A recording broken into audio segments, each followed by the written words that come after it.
Hello and welcome. Today we're going to talk about building your first character for Adventures League playing 5th edition Dungeons and Dragons. Now, it's a really simple process and we're going to go over the basics. You should be able to do this relatively quickly. Just remember there are specific rules if you're playing Adventures League. It's not the same as if you're playing a homebrew campaign with a friend and they'll let you do whatever you want. There are rules that you have to play under, which means your character has to be built using those guidelines. So let's talk about the things you'll need to bring with you or what you'll need to build a character. I don't recommend doing this when you sit down. Let's say you go to an Adventures League session and they start at 7 o'clock. You don't want to come in, sit down at 7 and say, I got to build a character, because the table won't wait for you. And you shouldn't really expect them to do that because that is their playtime. And they only have 2 hours, so you don't want to eat into that time. Either get there early so somebody can help you if they have time, or do it before you go there. Like I said, it's extremely easy, so you should be able to do this on your own. So, first things that you'll need a player's handbook, and we're assuming you're going to use the player's handbook. It's your first time, you're not buying all the books, and you're going to go ahead and build a simple character. A character sheet, an adventure log sheet, as well as a DCI number. And your DCI number you'll want to write on your player's hand or on your player character sheet, as well as your log sheet. The log sheet is there so that you'll have it every time you play, because you'll need to write down how much experience you get, any items you get, any gold. Everything is logged that you personally get. You're not tracking what the party's getting. You're tracking what you have, so that when you go to play at another store or you play at another table, you'll be able to show the dungeon master that you've actually earned all the items and experience that you have, and he'll let you play the character. And if you don't have log sheets and you go to a new location to play, they don't have to let you use that character. They may tell you to start first level, or if they're a tier 2 table, say you can't play if you've got your character that's already tier 2. So make sure you have all your documentation, because they are required to track that and make sure that your character is legal. Now, we're going to assume that you're building a basic character, which means you're just going to be using the player's handbook to build your character. And all of these things are in the player's handbook, and there's also a player's guide for Adventures League. I'm going to give you a link down below where you can download this for free, and it will have all this information. So the very first thing you'll do is choose your race and your class. Now, let's say you want to play a rogue. We're going to use this as our example throughout.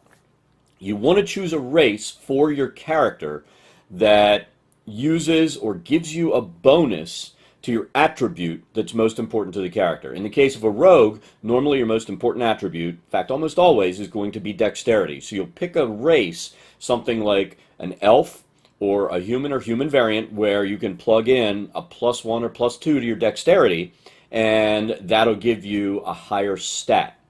And we'll talk about where your stats come from in a second. So at this point, let's say we've chosen a rogue, and we're playing an elf rogue. That'll give us a +2 to our dexterity, and depending on the type of elf, you could have intelligence or something else that gives you another modifier, but we're not going to discuss that. You can choose whichever type of elf you want. You may want to choose a high elf if you want to do like a trickster rogue so that you can have extra intelligence. Just take a look at that stuff and you'll choose how you're going to do it. Now, the next thing that you need to do is to pick your +1. And when I say your +1, if you're going to build a character using more than the player's handbook, there's a specific rule in Adventures League. They have several books. There's the Elemental Evil Player's Companion, Sword Coast Adventures Guide, Volos, as well as Xanathar's. You can only pick one book to choose for extra stuff. Like, one thing I'll do a lot of times, I'll use Sword Coast because I can use a swashbuckler. It lets me get higher rolls for initiative because I get to use my charisma modifier as well. So charisma is important to that character. I'll have dexterity and charisma. I get +3 let's say I've got +3 because I've got a 16 in my dexterity, and maybe I put a little bit more in charisma, so I can have +2 there. I've got a +5 on initiative. I should be going first if I roll well. So I do that, and then there are other benefits to it. And if you get the Sword Coast guide, you'll want to take a look and see how nice that character works out. But because I've chosen the Sword Coast, I can't use any of the other books as sources for spells, characters, or anything. So you have to make sure that when you choose your +1, it'll give you everything you need for your character. It's not like a lot of systems where, like in Pathfinder, if you have 15, 20 books you own, you can use all of those to throw a character together, pulling spells, perks, attributes, everything out of these things. Dungeons and Dragons 5th edition is a simplified system that allows you to build an easy character, and you get your player's handbook +1 extra. So, and your extras are Elemental Evils, Player Companion, Sword Coast, Volos, and Xanathars. Those are the only 4 you can use. That and you have to choose one, just one. Now, there's one exception to the rule as far as things you can add in that come from other books. Let's say you pick Xanathars for some reason, for a certain character because you wanted to make a subclass off of that. You can choose to use like half-elf variants out of the Sword Coast Guide if you're building something with a half-elf. So, or you can use human languages as an option off of Sword Coast, or the tiefling variants out of Sword Coast, plus the variant human out of the player's handbook. Those 4 are not limited by the +1, but that's the only thing you can take out. If you're using Xanathar to build a character and you want to use a half-elf variant from Sword Coast, you can only use the variant option. You can't pull any spells or anything else out of that book to help build it. You are stuck with Player's Handbook plus Xanathar. So please remember that, because a DM that knows all the rules and sees that you're using something that you shouldn't be because they're following the +1 rule like they should, they're going to say rebuild the character. It's not legal. So stick with the rules.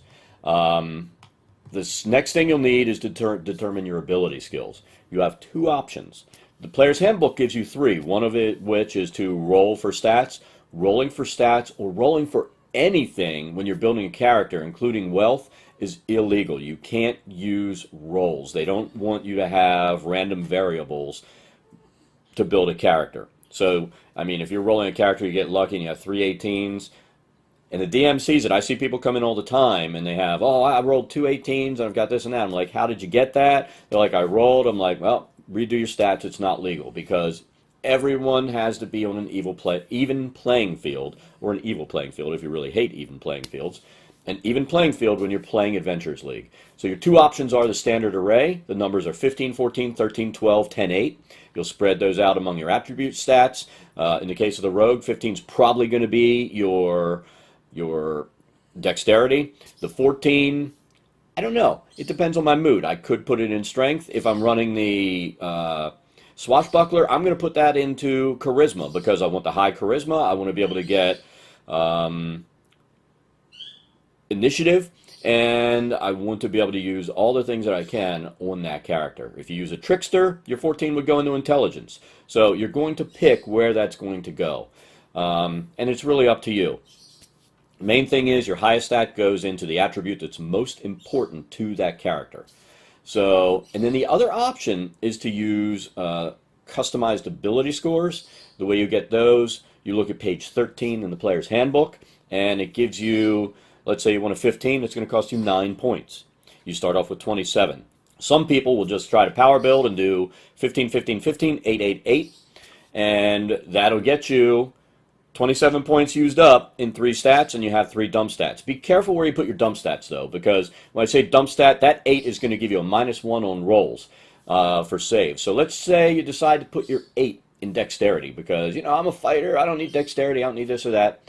You will need dexterity for things like saving throws on an area of effect spell, where you've got, your DM's going to say, make a dex save, and you're at -1, you're probably going to get burned by it, literally and figuratively. So be careful where your dump stats go. I figure if I'm not playing something that uses charisma, charisma is a nice dump stat. I can just have unpleasant odors or something I write down on my character sheet, and that's where my dump stat is. It doesn't matter. I'm not using charisma on that character. The next thing you need to do is make a background. You'll describe your character. You'll have your background, which you'll choose from the Player's Handbook. When you choose your background, be careful how you choose it. Again, let's take the rogue as an example. I'm going to have a certain set of skills that are available to a rogue. Now, if you pick a background that has duplicate skills, you're not getting any real benefit out of it. So let's say you have skills that you're going to have that are trainable and usable as your rogue character. You're going to pick a background that gives you some other skills that the rogue doesn't give you, and it gives you a better chance making throws that your DM's going to have you do, like persuasion or perception or other checks that you may decide, are important to you. So pick your background for flavor and for utility. The next thing you want to pick is alignment. Now, let's go ahead and get this straight up. All alignments except neutral evil and chaotic evil are allowed. You can play lawful evil and all other alignments. So if you really wanted to play a chaotic evil character, you're not going to be playing at a table in Adventures League. It is not legal. It is automatically, if you sit down and you say, my character's chaotic evil, the dungeon master should tell you, all right, it's an NPC, roll a new character. So don't ever walk in with a chaotic evil character. And the other thing to be careful of with alignment, let's say you're playing a neutral character and you keep doing heinous acts. Your DM has the right to say, all right, you've done so many heinous things, you've gone in and burned down churches and killed orphanages full of people and all this kind of stuff. You're now neutral evil. You're an NPC, make a new character. So be careful with how you choose your alignment and how you play your alignment, because there are restrictions on that. And honestly, there are going to be restrictions on that even if you play a homebrew campaign. People are only going to tolerate so much. You'll want to choose a deity, unless you want to choose a character that doesn't believe in gods. That's fine too. And you'll choose a starting lifestyle. Now, the starting lifestyle, in my opinion, is not that important, but you'll use that when you use your downtime days to do certain things when you're not playing. And I'm not going to explain those things. Like I said, this is building a character. So you'll choose your starting lifestyle. As a rule of thumb, do not pick an expensive one because it costs you gold while you're doing your downtime activities. So be frugal and smart, because you're not going to get a ton of gold when you're playing Adventures League, just like you're not going to get a ton of magic items. The last thing you'll do is choose your equipment. Now, that is a very simple process. Going to the rogue, this is what you're going to get as your options for choosing your equipment. If you see there are A, B, and C options, or A and B options, you'll pick one from each item, and that's your equipment. Then you look at your background. It'll give you some other stuff, some clothes, maybe some game pieces, whatever, depending on what your background is, and you get to add that to your starting equipment. That's what you get. Your money is what you'll end up with after you're starting your character, your class, and your background. That's your gold that you'll end up getting. You also get to begin play with a trinket of your choice in Chapter 5 of the Player's Handbook, and that's pretty much it. An optional item for you is to select a faction. Those you probably want to pick because as long as you're a member of a faction, you get a free res up until level 4 as you die. Except if you're playing in the current campaign that we're playing in, Tomb of Annihilation, nobody can get res, so you want to be careful playing that one. So that's what you'll need. But that's it. Building your first character is very simple. If it's your first time, I'm not going to recommend classes, but pick something simple and sit down, learn the game, and have fun. Just stick to the rules. I'm going to put a link down below to the player's guide, and it also has a bunch of other stuff. All the sheets that you'll need, a character sheet, your log sheet, everything you'll need in order to create a character, and it gives you all these rules. There's also going to be a link below, accounts.wizards.com. Go there, get your DCI number, and get set up so that you have it. And then you'll be able to pull it up on your phone, and you'll be ready to go when you go. But that's it for today. If you found the video helpful, you enjoyed it, be sure to hit that subscribe button, and we will see you next time. Thanks again for tuning in. Have a great day.